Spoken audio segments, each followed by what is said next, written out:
이게 화음이에요. 어린아이들이 발견한 것이 화음이었어요. 그래서 어린아이들이 7살인 어린아이들이 다 모여가지고 그 아름다운 환상적인 아름다운 화음을 내면서 7살이 어른들 앞에 행진하기 시작했어요.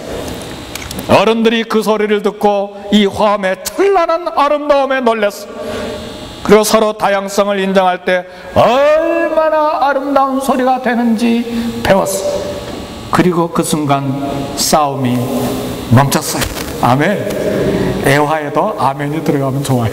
아멘.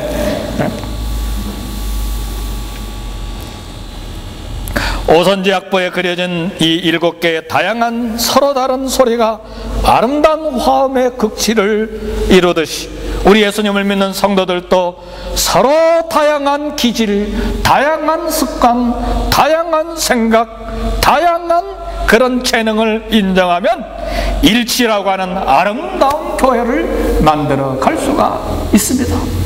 아름다운 가정, 아름다운 부부를 만들어 갈 수가 있다는 말이에요.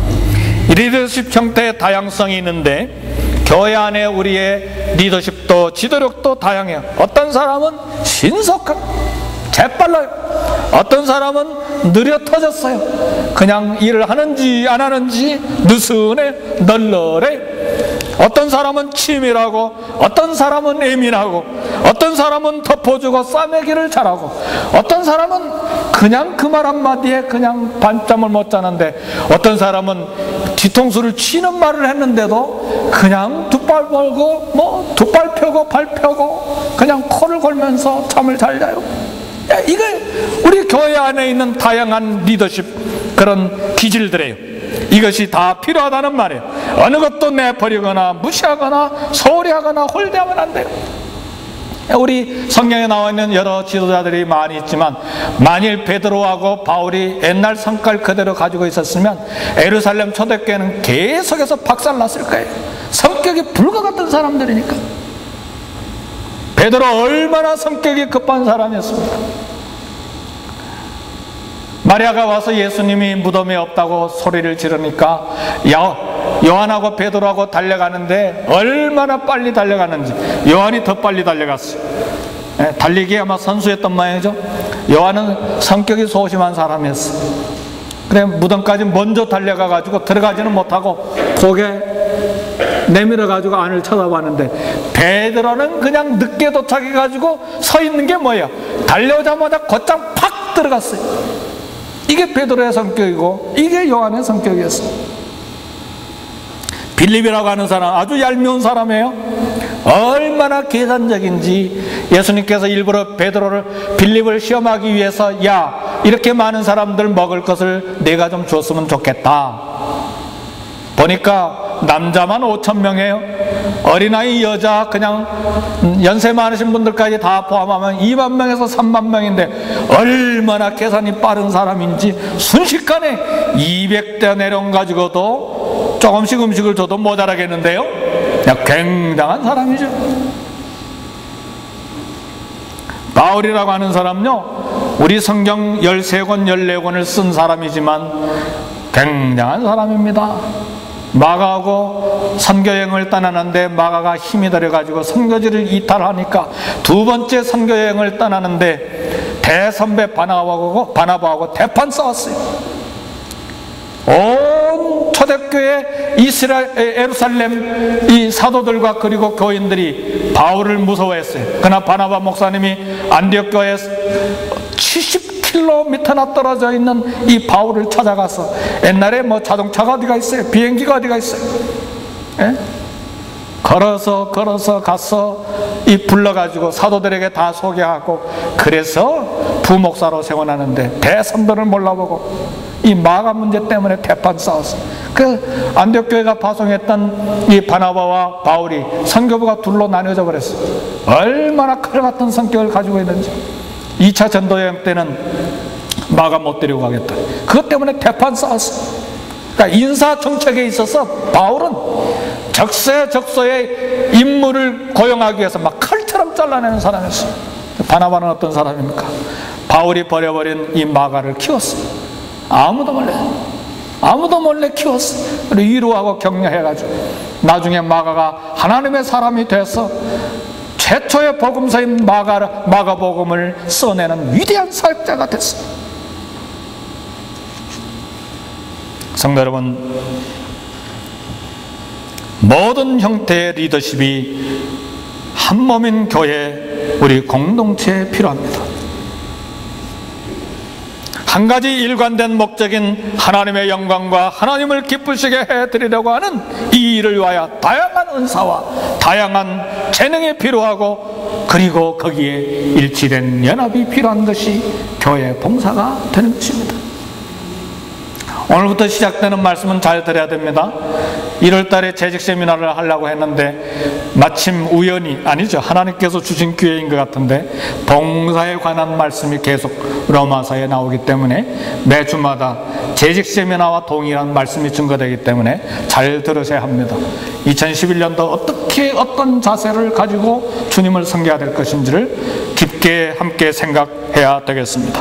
오늘 본문의 6절을 말씀 보니까 우리에게 주신 은혜대로 받은 은사가 각각 다르니 그랬어요.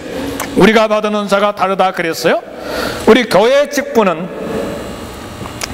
이 몸에 붙어있는 각 지체의 기능이 다양한 것처럼 우리 지체가 가지고 있는 은사 그리고 직분이 다양합니다. 손은 손대로, 눈은 눈대로, 코는 코대로 기능이 달라요. 교회도 하나님께서 주신 여러 가지 다른 기능과 역할이 있어요. 이것을 가리켜서 은사라 그렇게 말합니다. 예수 그리스도를 믿는 그 순간에 하나님께서 우리 각자에게 여러 은사들을 주셨어요. 좀 더 능한 은사도 있고 조금 더 부족한 은사도 있지만 적어도 서너 가지 이상의 은사들을 우리에게 다 주셨습니다. 예수님을 주님으로 영접한 모든 성도들은 한 가지 이상의 은사를 다 가지고 있다, 그렇게 알아야 합니다. 성경에 소개된 은사는 대략 27가지가 되는데 오늘 본문에 소개된 은사는 7가지입니다. 예언, 섬김, 구제, 가르침, 위로, 다스림, 그리고 긍휼, 이 7가지가 소개되어 있습니다.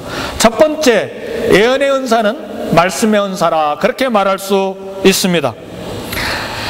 이 사람이 말씀을 증거하면 말씀에 힘이 있어요. 말씀이 분명하고 확실해요. 그리고 불붙은 마음으로 말씀을 증거하는 그런 뜨거움이 있어요. 평상시에는 말을 잘 못하지만 일단 말씀을 증거한 시간이 오면 말씀에 대한 뜨거운 열정이 있어요. 그래서 완악한 심령을 깨뜨리고 그 증거되는 말씀이 불화살 같아서 영혼을 변화시키는 능력이 나타나요. 이 사람이 말씀을 증거하면 확실하게 사람들의 변화가 일어나요. 그래서 말씀을 증거하려면 이 은사를 반드시 소원해야 되는데, 만일 평신도 중에 이런 은사가 임하면 어떤 일이 벌어지느냐? 전도가 잘 돼요. 하나님의 말씀으로 사람을 격려하고 위로하는데 쓰임받을 수가 있어요. 섬기는 은사는 봉사의 남다른 은사입니다.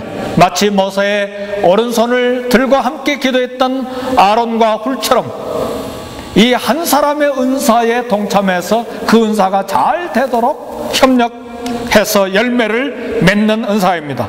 우리 교회는 섬김의 은사가 필요해요. 모두가 다 바울이 되고 모두가 다 베드로가 되면 안 돼요. 바나바와 같은 사람도 필요하고 돕는 은사를 가진 다양한 섬김의 은사를 필요로 합니다. 높은 자리에 나타내려는 것이 아니고 남의 은사를 도와서 하나님의 일이 되게 하는 보배로운 은사가 섬김의 은사입니다. 이 사람은 앞에 나타나서 영광은 보이지 아니하지만 하늘나라에 가서 생명의 멸루관을 받을 사람입니다. 그 사람이 구약 성경에도 한 사람이 나오는데 갈렙입니다. 갈렙은 여호수아 밑에서 보이지 아니하지만 마지막 헤브론 산지를 점령함으로써 가나안 땅 전쟁이 그치게 만드는 위대한 장군이었어요. 그러나 한 번도 여호수아 앞에 나타나서 내 근이 이렇다 하고 말하지는 않았어요. 그러나 끊임없이 도움으로 마지막 헤브론 산지를 85세 때 이제는 집에 누워서 허리 아프다고 고백해야 되는 그때에 생명을 걸고 마지막 산지를 점령함으로 가나안 땅을 종식시킨 사람이에요. 이런 사람이 섬김의 은사가 있는 사람입니다. 그 다음에 가르침의 은사는 어떤 사람이 설명하거나 가르치면 웬일인지 다른 사람의 설명보다 설득력이 있어요. 그리고 그 사람이 말할 때는 집중력이 생겨요. 그리고 그 사람이 설명할 때는 이해가 더 잘 돼요. 똑같이 가르쳐도 더 설명이 잘 되고 설득이 잘 되는 이런 사람이 가르치는 은사가 있는 사람입니다. 이런 사람이 가르쳐야 돼요. 그래서 우리 목장에도 모든 목자님들이 다 가르칠 필요는 없어요. 가르침의 은사가 있는 분이 계시면 그분에게 맡기는 거예요. 예. 빌 하이빌스 목사님 교회도 그것이 이제 잘 적용되는 교회 중에 하나입니다. 설교를 준비하면 한 편 준비하는데 20시간이 막 더 걸리게 되니까 이 사람은 이 리더십 다스림의 은사가 있는 분이고 가르침의 은사가 있는데 설교하는 은사가 없는 분이어서 결국은 그 부분을 위해서 다른 분을 초청을 했어요. 그래서 교회가 든든하게 됐다. 막 그런 고백의 이야기를 읽었습니다. 구제하는 은사, 돈이 많다고 구제하는 것 아닙니다. 돈은 별로 없는데 베푸는데 특별히 앞장서기를 열심히 하는 분이 계세요. 남을 베푸는 것을 그렇게 좋아하는지 이해가 안 될 정도의 사람이 있어요.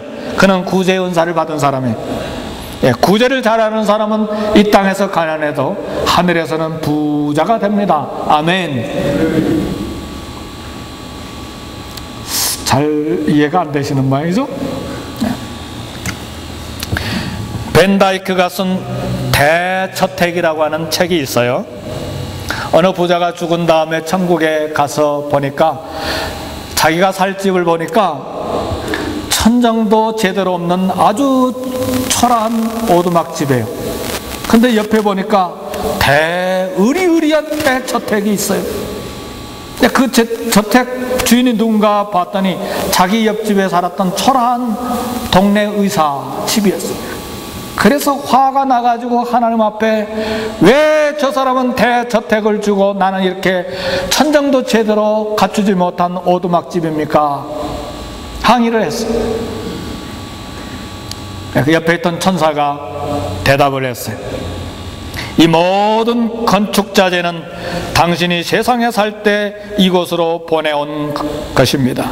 저 의사는 세상에 살 때 불쌍한 사람, 가난한 사람 끊임없이 구제하고 헌금함으로 어마어마하게 이 대저택을 짓고도 남을 수 있는 건축자재를 이곳에 보내는데 당신은 한 번도 건축자재를 이곳에 보낸 적이 없기 때문에 천장도 제대로 없는 오목살이 집밖에 줄 수가 없어.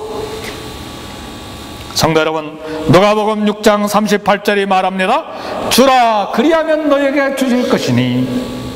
주라 그리하면, 주라는 누구에게 주라는 말이에요? 불쌍한 사람들, 우리의 도움이 필요한 사람에게 주라. 그리하면 너에게 줄 것이니. 그리하면 그 대신 하나님께서 나에게 주신다는 말씀이에요. 그러니까 물론 이 예화는 벤다이크가 쓴 대저택이라고 하는 책에서 쓴 이 예화는 지어낸 이야기지만 그러나 성경 말씀은 진리예요. 주라 그리하면 하나님이 너에게 줄 것이니. 진리의 말씀에 성경은 계속해서 말합니다. 구제하는 것은 하나님께 구워주는 것이라 그랬어요. 구워주고 우리에게 필요할 때, 우리가 필요할 때 하나님께서 우리에게 공급해 주시는 것입니다. 이 원리를 아는 사람들은 평생에 구제하고 평생에 선교하고 평생에 헌금하고 평생에 이웃을 돕는데 애를 쓰는 것입니다. 이것이 구제하는 은사입니다. 위로하는 은사는 남을 잘 격려하고 위로해서 사람을 세우는, 격려해서 사람을 세우고 회생시키는 일에 쓰임받는 은사입니다. 근데 어떤 사람은 위로하는 은사가 아니고 낙심하는 은사를 가진 사람도 있어요. 이렇게 병원에 환자를 신방하거나 가정에 어려운 일을 당한 사람을 신방할 때 얼마나 힘들겠어요. 잠을 자지도 못하고 낙심천만이 되고 어디에서 이 문제를 해결할까 하고 긴장 중에 있는데 이런 질병에 걸렸어요? 우리 친척 중에 이 병에 걸려가지고 2달 만에 죽었는데요? 네. 아주 낙심천만하게 가슴이 절렁 떨어지게 만드는 낙심원사가 있는 사람도 있는데 절대로 그래서는 안 돼요. 실제로 상황이 위급하고 절망적인 상황에 있다 할지라도 격려해야 돼요. 우리는 할 수 있습니다. 하나님이 당신과 함께합니다. 하나님의 사랑은 변함이 없습니다. 우리는 주님의 능력으로 일어날 수 있습니다. 그렇게 해서 일으켜 세워야죠. 너는 별 볼 일 없어. 너는 아무리 애써도 안 돼.